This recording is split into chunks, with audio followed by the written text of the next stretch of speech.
अध्यात्म विज्ञान कोई धर्म या संप्रदाय नहीं है, ये स्पिरिचुअल साइंस है जो कुदरत के कानून पर आधारित है। ये विज्ञान पूरे ब्रह्मांड के सभी रहस्यों को उजागर करता है और जीवन के सभी पहलुओं को समझने के लिए एक नई दृष्टि देता है। इसी को आर्ट ऑफ विजन कहते हैं, दुनिया को देखने की एक नई दृष्टि, जो अध्यात्म विज्ञानी परम पूज्य स्वामी श्री कमलेशानंद जी के निर्देशन में सनातन सत्य का अनुसंधान कर हमारे जीवन को प्रकाशित करे। जय सच्चिदानंद। भाई और बहनों, मातृशक्ति को नमन।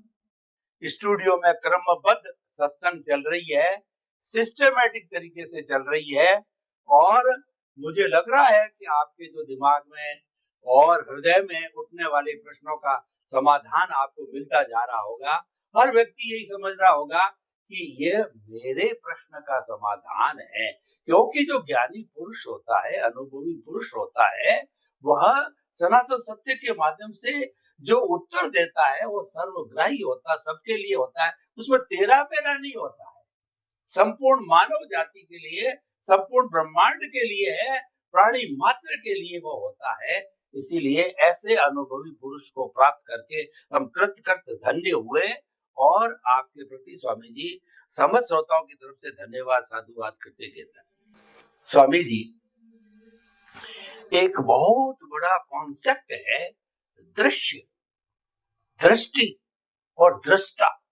ये इतना सुंदर कॉन्सेप्ट है, इसको अगर अच्छी तरह से समझा जाए तो सनातन सत्य को समझने में बहुत बड़ी मदद मिल सकती है। ये मैंने कई बार आपके मुखारबिंद से सुना है और हर बार सुनने की इच्छा होती है, क्योंकि ये मूल चीज है, ये गूढ़ चीज है और ये सनातन सत्य इससे पुष्ट होता है। कुदरत, कुदरत की रचना और कुदरत का कानून इससे जुड़ा हुआ है। इन तीनों टर्म्स को हम समझते हैं तो बहुत बड़ा जो है ज्ञान का रहस्योद्घाटन होता है। कृपया आपके मुखारबिंद से दृश्य, दृष्टि और दृष्टा, इन तीनों को जोड़ करके होलिस्टिक संपूर्ण रूप से बना करके हमको सनातन सत्य और कुदरत का कानून बताइए। प्रश्न के लिए धन्यवाद। ये तीनों अवस्था जो है वो दृष्टि की है। दृष्टि तीन अवस्था में काम करती है। दृष्टि दृश्य को भी देख सकती है और दृष्टि दृष्टा भी बन सकती है अपने ज्ञान से।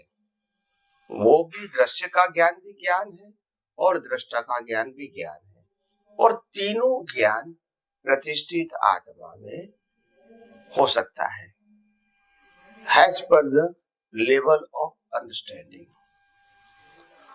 दृश्य किसको कहते हैं? जो रूप, रस, गंध, स्पर्श और आकार वाला होता है वो दृश्य होता है। और दृश्य हमेशा परिवर्तित होता है और टेम्पररी होता है। दृष्टा है, दृश्य को देखने की जो दृष्टि है वो दृष्टि दृश्य को देखती है और दृश्य को आइडेंटिफाई करती है, रूप, रस, गंध, स्पर्श और आकार के रूप में, लाइफ के रूप में, अवस्था के रूप में। मगर वो दृश्य और दृष्टि दृष्टा के बिना संभव नहीं है। तो दृष्टा है तो दृष्टि है तो दृश्य है। अगर दृष्टा ही नहीं है तो दृश्य और दृष्टि नहीं है, मुर्दा है, मुर्दा है। तो दृष्टि,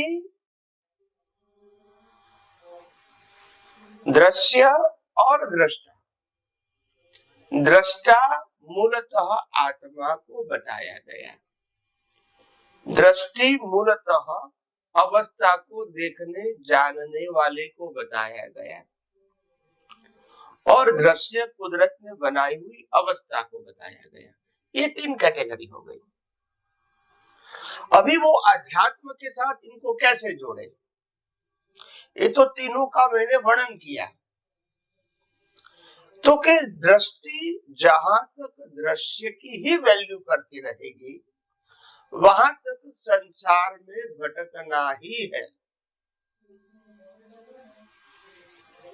मगर दृष्टि ने जब से दृष्टा की वैल्यू किया तो दृश्य बाईपास हो रहा है, क्योंकि उसकी कोई वैल्यू सर्जन एंड विसर्जन तो कुदरत करता है, हम तो इसका ऑब्जर्वर है, न क्रिएटर है, न ऑपरेटर है, न डिस्ट्रॉयर है।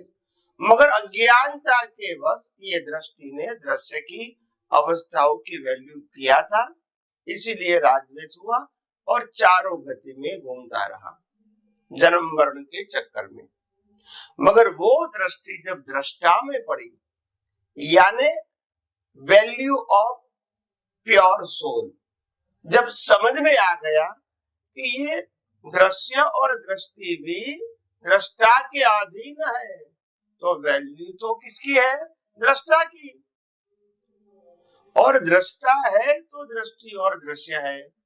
मगर अगर हमको सनातन सत्य समझना है तो दृष्टि को दृष्टा की वैल्यू समझनी पड़ेगी और दृष्टि को दृष्टि की वैल्यू धीरे धीरे खत्म करनी पड़ेगी, क्योंकि दृश्य हमेशा टेम्पररी है, कुदरत का है, इसलिए दृष्टा के हिसाब से वैल्यू 0 है, क्योंकि न हम है न हमारा है।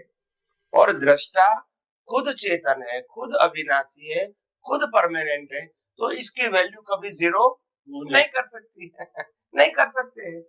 तो जैसे जैसे दृष्टि को ये ज्ञान आएगा कि दृश्य से दृष्टा की वैल्यू समझ में आ जाएगी, तब से उनको आध्यात्म मुक्ति का मार्ग शुरू हो जाएगा। तो इसीलिए ये दृश्य, दृष्टि और दृष्टा की जो बात है वो मूलतः विज्ञान को समझाने के लिए ही है। तो अनुभवी ज्ञानी पुरुष लोगों के प्रश्नों के आधार पे अलग अलग दृष्टिकोण से विज्ञान को समझाने की कोशिश करता है और तीनों बात बताते कि तीनों का अस्तित्व है, ऐसा नहीं कि नहीं है, मगर वैल्यू किसकी है, वैल्यू किसकी नहीं है और पुरुषार्थ कौन कर रहा है, ये तीनों डिवाइड करते हैं। तो पुरुषार्थ करने वाली दृष्टि है, अवस्था के रूप में दृश्य है और परमानेंट दृष्टा है, ये बताने की कोशिश किया। और जितनी जितनी दृष्टा की वैल्यू समझ में आएगी इतना इतना अज्ञान खत्म हो जाएगा और इतना आप केवल दर्शन और केवल ज्ञान के मार्ग में आगे बढ़ेंगे। बस यही बताने की हमने कोशिश। स्वामी जी आपका बहुत बहुत धन्यवाद। ये बड़ी सुंदर त्रिवेणी है। ये जो जैसे कि कहा जाता है गंगा जमुना सरस्वती, ब्रह्मा विष्णु महेश, हे गे उपाधे, ये तीन चीजें आती है तो निष्कर्ष निकलता है। तो दृश्य है वो परिणाम है, वो वर्ण गंध रस स्पर्श वाला है, वो दृश्य है, खुली आंखों से 5 इंद्रियों से दिखाई देने वाला है और वो हमारा भुगतान है, हिसाब है, लेना है देना है, संसार है जो हम जी रहे हैं, व्यवहार जगत है, और उसका निष्पादन करने वाली दृष्टि है। और दृष्टा है, पावर हाउस है। अगर पावर हाउस नहीं है तो फिर बिजली तारों के माध्यम से बल्ब में कैसे आएगी? दृश्य बल्ब हो गया, तार दृष्टि हो गया और पावर हाउस है वो दृष्टा हो गया। तो दृष्टा मुख्य है। और आपने एक बड़ी विशेष बात ये बताई कि सनातन सत्य है, हमारा मन वचन का ऐसे मुक्त, ऐसा मैं शुद्ध आत्मा हूँ, जो संपूर्ण शक्तियों वाला हूँ। ये जो बात है ये सनातन सत्य है। इसको समझने के लिए दृष्टि का उपयोग करना पड़ेगा और भुगतान होता रहेगा, चलता रहेगा, वो कुदरत करती है। बहुत ही सुंदर सब मिला करके एक ये चीज बन गया एक पूरा। इसी से जुड़ा हुआ मेरे मस्तिष्क के अंदर एक बात और आ रही है, अज्ञान, ज्ञान और विज्ञान।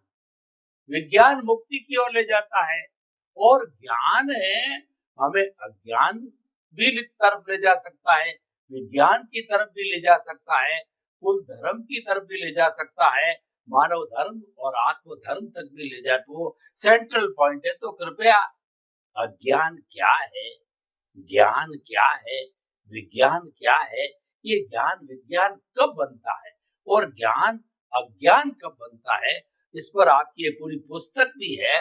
फिर भी कृपया उस पुस्तक का निचोड़ है, जितना समय बचा है उसमें आप हमें बताने की कृपा कीजिए, उससे हमारा सनातन सत्य और पुष्ट होगा। धन्यवाद प्रश्न के लिए।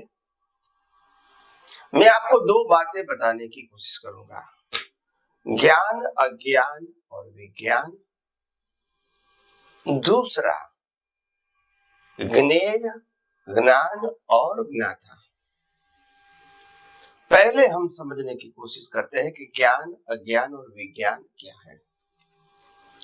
ज्ञान का मतलब होता है कि सामाजिक ज्ञान, धार्मिक ज्ञान और आध्यात्मिक ज्ञान, जो शब्द के रूप में है उसको ज्ञान कहते हैं। तो सामाजिक ज्ञान को मानना फॉलो करना वो भी ज्ञान है, धार्मिक सांप्रदायिक ज्ञान को मानना फॉलो करना वो भी ज्ञान है, और आध्यात्मिक ज्ञान को मानना फॉलो करना वो भी ज्ञान है। और इसको न मानना वो अज्ञान है। सामाजिक धार्मिक आध्यात्मिक तीनों को न मानना, रिवर्स मानना, उल्टा मानना वो अज्ञान है। तो अज्ञान है वो अधोगति में जाने का रास्ता है, ज्ञान है वो उद्योगति में जाने का रास्ता है, और विज्ञान है वो मुक्ति में जाने का रास्ता है। तो अज्ञान है वो रिलेटिव सत्य को भी नहीं मानता है, वो अज्ञानी है। और जो रिलेटिव सत्य को मानता है, सामाजिक और धार्मिक सत्य को मानता है, वो ज्ञानी है। और जो सनातन सत्य को मान के फॉलो करके अनुभव करता है, वो विज्ञानी है। तो विज्ञानी वो मुक्ति का मार्ग है, ज्ञानी वो उत्तम मनुष्य देवलोक का भी मार्ग है, और अज्ञानी वो नरकति या पशु योनि का भी मार्ग हो सकता है। तो इसीलिए तीन कैटेगरी है। मगर आध्यात्म में विज्ञान की वैल्यू है और ज्ञान अज्ञान को रिलेटिव सत्य बताया है। क्योंकि जब सनातन सत्य की बात आती है तो ज्ञान अज्ञान दोनों की कीमत गौण हो जाती है, उसको कुदरती रचना बोलते हैं। जब मैंने दूसरी बात बताई कि ज्ञेय ज्ञान और ज्ञाता, पहले बताया दृश्य दृष्टि और दृष्टि, यहाँ ज्ञेय ज्ञान और ज्ञाता। अवस्था को टाइटल के रूप रस गंध स्पर्श आकार नहीं, टाइटल के रूप में देखना, ये ज्ञेय है। और वो ज्ञेय के पीछे ज्ञान है। जैसे आकार देखना वो दृश्य है, मगर आकार को टाइटल देना वो ज्ञान है। तो टाइटल देना ज्ञान है, तो उस ज्ञान की अवस्था को ज्ञेय कहते हैं। ज्ञेय है तो ज्ञान है, मगर ज्ञान इसीलिए क्योंकि ज्ञाता है। ज्ञाता का मतलब पावर हाउस, आत्मा ज्ञाता है, दृष्टि ज्ञान है, और अवस्था ज्ञेय है। ज्ञेय से ज्ञान है।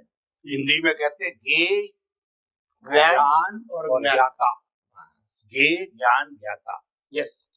तो जब ज्ञान ज्ञेय के साथ जुड़ा है वहां तक संसार है, और जब ज्ञान ज्ञाता के साथ जुड़ा है तो वो मुक्ति का मार्ग है। यानी एक तरफ रिलेटिव सत्य है और दूसरी तरफ सनातन सत्य है।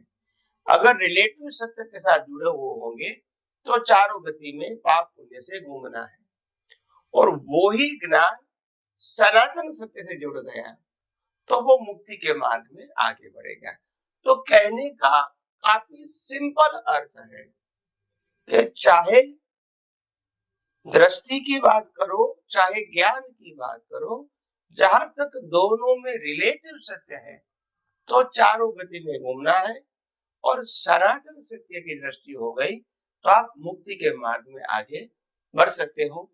यही बताने की हमने कोशिश किया है। बहुत स्वामी जी, आपने बहुत सटीक तरीके से ज्ञेय, ज्ञान, ज्ञाता, दृश्य, दृष्टि, दृष्टा, ये सारा बतन और ज्ञान, अज्ञान और विज्ञान बताने की कोशिश करी।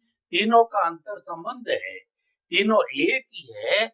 यानी जब हम रिलेटिव ज्ञान की तरफ जाते हैं, संसार भ्रमण है, और सनातन सत्य की तरफ जाते हैं, तो हमारा संसार भ्रमण रुक जाता है और हम मुक्ति के मार्ग के अंदर जो है बढ़ते जाते हैं। तो स्वामी जी, बहुत सुंदर आपने जो है व्याख्या की। अब मुक्ति के मार्ग की हम चर्चा कर रहे हैं, तो प्रश्न अब ये है कि मुक्ति के मार्ग में जाना तो हर व्यक्ति चाहेगा, परंतु ऐसा उसके लिए उसको साधना करनी पड़ेगी। तो जितना समय बचा हुआ है उसके अनुसार मैं जानना चाहूंगा कि सतत साधना बनी रहे, निरंतरता नहीं रहती है तो हम अपने टारगेट को, अपने लक्ष्य को प्राप्त नहीं कर सकते। लक्ष्य तो मुक्ति बन गया, लक्ष्य तो विज्ञान बन गया, और उस विज्ञान को प्राप्त कैसे कराएं? तो जितना समय बचा है इसको और भी आगे लेंगे। उतने समय में कृपया आप बताइए, हमारी सतत जागृति जो है किस प्रकार बनी रहे, ताकि हम लक्ष्य की ओर बढ़ते रहें और जो हो रहा है उसकी तरफ विशेष ध्यान न दे, उसकी वैल्यू नहीं करें। तो कृपया वो बताइए। धन्यवाद। तो पहली बात यह है कि हमको ये समझना पड़ेगा कि आत्मा की वैल्यू क्या है और संसार की वैल्यू क्या है। दोनों की वैल्यू तो है, ऐसा नहीं कि वैल्यू नहीं है, मगर अगर हमको आत्मा की अनुभूति करना है तो संसार की वैल्यू 0 करना पड़ेगा, और अगर संसार की वैल्यू करना है तो फिर आत्मा को लक्ष्य में रखने की जरूरत नहीं है। सिर्फ यही देखो कि हमको इंद्रियों से प्राप्त हुए सुख का लाभ कैसे हो सकता है, इसमें सनातन की बात नहीं आएगी। तो हमारी दृष्टि के ऊपर निर्भर है, और वो दृष्टि पाने के लिए भी दृष्टावान पुरुष चाहिए।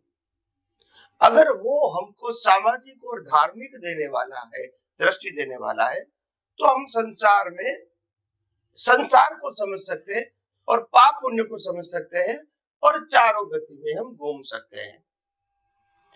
और अगर हमको ज्ञानवान जागृत प्राज्ञ पुरुष मिल जाता है तो हम मुक्ति के मार्ग में भी आगे बढ़ सकते हैं।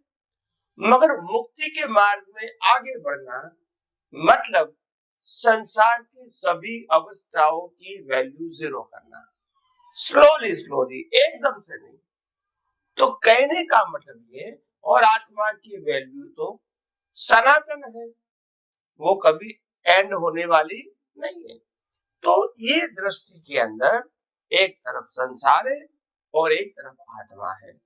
जैसे जैसे आप संसार की होते हुए भी वैल्यू दृष्टि से खत्म करोगे, व्यवहार को बदलना नहीं है, और आत्मा की वैल्यू दृष्टि से बढ़ाओगे तो धीरे धीरे निर्मोही होंगे, राग द्वेष नहीं होंगे, मिथ्या ज्ञान मिथ्या दर्शन खत्म होगा, आध्यात्म का डेवलपमेंट होगा, और धीरे धीरे केवल दर्शन और केवल ज्ञान की प्राप्ति भी करोगे। तो ये एक रास्ता है।